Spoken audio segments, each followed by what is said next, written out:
അസ്സലാമു അലൈക്കും. എല്ലാവർക്കും സുഖാണെന്ന് വിശ്വസിക്കുന്നു. അൽഹംദുലില്ലാ സുഖാണ്. മക്കളൊക്കെ സന്തോഷമായിട്ടിരിക്കുന്നുണ്ട്. പിന്നെ വേറെന്തൊക്കെയാണ് വിശേഷങ്ങൾ? നല്ല ചൂടുണ്ടായിരുന്നെന്ന് പകലൊക്കെ. പിന്നെ പനിയൊക്കെ മാറി അൽഹംദുലില്ലാ. പെയിനൊക്കെ കുറവുണ്ട്, ഷോൾഡർ പെയിനൊക്കെ കുറവുണ്ട്. അത് പനീൻ്റെതായിരുന്നു. അൽഹംദുലില്ലാ റാഹത്തായി. പിന്നെന്താണ്, നമ്മൾ ജീവിച്ചിരിക്കുമ്പം ഒരാൾക്കൊരു നന്മ ചെയ്യുക എന്ന് പറഞ്ഞത് അതൊരു ഏറ്റവും വലിയ അനുഗ്രഹമാണ്. അതെല്ലാവർക്കും കിട്ടുന്ന ഒരു ഇതല്ല. ചിലർ സഹായിക്കും, ചിലർ വീഡിയോ കണ്ട് സപ്പോർട്ട് ചെയ്യും, അങ്ങനെയൊക്കെ ഉണ്ട്. അൽഹംദുലില്ലാ ഇന്ന് ഞാനൊരു വീഡിയോ ചെയ്തിട്ടുണ്ട്. ഇന്ന് വരെ എൻ്റെ യൂട്യൂബ് ചാനലിൽ ഇതുപോലത്തെ ഒരു കഷ്ടത്തിലൊരു വീഡിയോ, പട്ടിണിയും പരിതാപത്തിലൊരു വീഡിയോ ഞാൻ ചെയ്തിട്ടില്ല.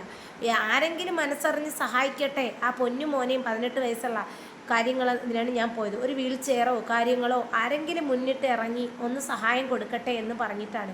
എൻ്റെ പടച്ചോനായിട്ട് ഞാൻ പറയണം, ഒരു സ്വന്തമായിട്ടൊന്ന് എണീച്ച് നിൽക്കാൻ കെൽപ്പ്, അതായത് ഒരു 5 മിനിറ്റ് പോലും തികച്ച് നടു ഉയർത്തി നിൽക്കാൻ പറ്റാത്ത ഒരവസ്ഥയിലുള്ള ഒരു ഇത്തായ ഞാൻ വീഡിയോയിൽ മുമ്പ് കൊണ്ടുവന്നു എന്നത് ഒരു കൂടപ്പറപ്പ്, അല്ലെങ്കിൽ ആ മോന എനിക്കൊരു അനിയൻ്റെ സ്ഥാനത്ത് നിന്നിട്ട് 18 വയസ്സ്, എനിക്കുണ്ട് 23 വയസ്സുള്ള അനിയൻ, അനുജനുണ്ട്, എനിക്കുണ്ട് ഒരെണ്ണം.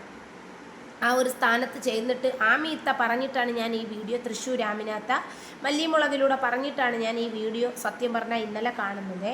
ഞാനൊരൊറ്റ കാര്യമാണ്, കിടപ്പിലായ ഒരാൾ, പൂർണ്ണമായും കിടപ്പിലായിട്ടില്ല, പക്ഷെ വീൽ ചെയറിലൊരു ഇത് കൊടുക്കുകയാണെങ്കിൽ അവർ അടുക്കളയിൽ പോയി ഫുഡോ കാര്യങ്ങളൊക്കെ വയ്ക്കും. ഞാനൊരൊറ്റ കാര്യം പറയട്ടെ, മലയാളികളെന്ന് പറയുന്ന കുറച്ച് മനുഷ്യരുടെ അടുത്ത് എനിക്കൊരൊറ്റ കാര്യം പറയാനുണ്ട്.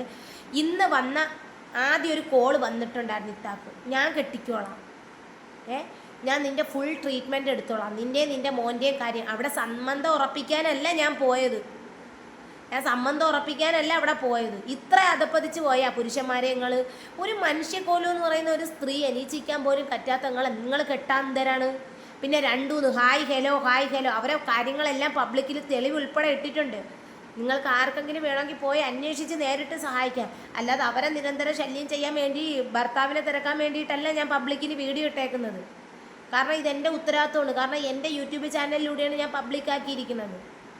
ഒരു സ്ത്രീ ഒറ്റയ്ക്ക് ഒരു മകനെയും കൊണ്ട് സ്വന്തം ഒരു കിടപ്പാടം പോലും ഇല്ലാതെ കഴിയുമ്പോഴത്തേക്ക് അവൾക്ക് സംബന്ധം ഉറപ്പിക്കാൻ വേണ്ടിയോ അല്ലെങ്കിൽ അവൾക്കൊരു ഭർത്താവിനെയോ നാളെ കല്യാണം നടത്താനോ അല്ല, തൻ്റെ തുടർ ചികിത്സ അല്ലെങ്കിൽ ഒരു വീൽ ചെയർ, ഒരു പ്രായപൂർത്തിയായ ഒരു 18 വയസ്സുള്ള ഉമ്മാൻ്റെ എല്ലാ കാര്യം, ഒരു സ്ത്രീയുടെ എല്ലാ കാര്യവും ചെയ്യണമെന്ന് പറയുമ്പോൾ എല്ലാ മക്കളെ കയ്യും അത് വഴങ്ങൂല.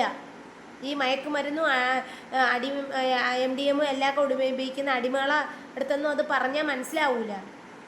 ആ മോൻ്റെ പുഞ്ചിരി കാണണം. ഞാൻ ചെന്നപ്പോൾ ആ ചോറ് വെന്ത് അവനിക്ക് പാകം നോക്കാൻ അറിഞ്ഞൂടാ. ആ വീട്ടിലൊരു പച്ചക്കറിയില്ല.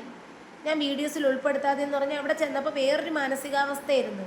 ഞാൻ കൊട്ടക്കണക്കിനൊന്നും കൊണ്ടൊന്നും പോയില്ല. കാരണം ചെല്ലുമ്പോൾ ഒരു വീഡിയോ ഇടുക, ഞാൻ പോയി വീഡിയോ പിടിച്ചു, ഒരു ഗ്ലാസ് വെള്ളം ഞാനും എൻ്റെ മോളും കുടിച്ചു, ബിസ്മിയും ചൊല്ലി സലാം പറഞ്ഞിട്ട് അവിടെ നിന്ന് ഇറങ്ങി. ഇതാണ് ഞാൻ ചെയ്തിട്ടുള്ളത്. അല്ലാതെ അവരെനിക്കൊന്നും തന്നിട്ടോ ഞാൻ അവർക്കൊന്നും കൊടുത്തിട്ടോ ഇല്ല. ഞാൻ ഒരു നന്മ ഉദ്ദേശിച്ചിട്ടാണ് ആ വീഡിയോ ചെയ്യുന്നത്. അപ്പം ഞാനൊരു ഞരമ്പന്മാരോടത്തൊരു കാര്യം പറയാനുള്ളതെന്ന് വെച്ചാൽ, വിളിച്ചാൽ ഞാൻ പബ്ലിക്കിന് നമ്പർ കൊണ്ടുവരും. പിന്നെ ഒരു സ്ത്രീ, എല്ലാ ഭർത്താവില്ലാത്ത സ്ത്രീകളും അനുഭവിക്കുന്നതും വേദനകൾ തന്നെയാണ് നമ്മളും അനുഭവിക്കുന്നത്. ഞാൻ ഈ നമ്പർ വീടിൻ്റെ ആവശ്യത്തിന് വേണ്ടി ഇട്ടപ്പം ഒരുപാട് പേര് വിളിച്ചു. നമുക്കൊക്കെ ഒരു നിമിഷം മതി ഒരു തെറ്റിലോട്ട് പോയി, അപ്പോഴും അള്ളാനെ മുറുകെ പിടിച്ചിട്ട് തന്നെയാണ് നിന്ന്. അതുകൊണ്ട് പടച്ചോൻ്റെ അനുഗ്രഹം കൊണ്ടിട്ടൊരു വീടായി, റാഹത്തായി, അൽഹംദുലില്ലാ. ഇന്ന് അഹങ്കാരമൊന്നുമല്ല, ഒരു വിധവ പെൻഷൻ കൊണ്ട് മാത്രം ജീവിക്കുന്ന ഒരു വീടാണത്. പിന്നെ കുറഞ്ഞ മരുന്നുകളൊക്കെ കിട്ടും, അവരവരെ ട്രീറ്റ്മെൻറ്റും തുണ്ടും ഒക്കെ കാണിച്ചു. അപ്പം ഞാൻ പറയാണ്, ഗൾഫിലുള്ള പ്രവാസിയാണ് ആ വിളിച്ചിട്ട് പറഞ്ഞേക്കുന്നത്. ഞാൻ പബ്ലിക്കിൽ കൊണ്ടുവരും. അയാൾ ഒരു വട്ടം ബ്ലോക്ക് കട്ട് ചെയ്ത് കളഞ്ഞ് 2ാമത്തെ വട്ടമായി. പിന്നെ എന്തെങ്കിലുമൊക്കെ വന്നാൽ നമ്മൾ പബ്ലിക്ക് എന്ന് പറയുന്നൊരു സംഭവമുണ്ട്. ഞാൻ നിന്നെയൊക്കെ എടുത്ത് പബ്ലിക്കിൽ ഇട്ട് കളയും. അതുകൊണ്ട് സ്ത്രീകളെ മാനത്തിന് കണക്ക് പറയാൻ നിങ്ങളായിട്ടില്ല. ഇത്രയേ ഉള്ളൂ.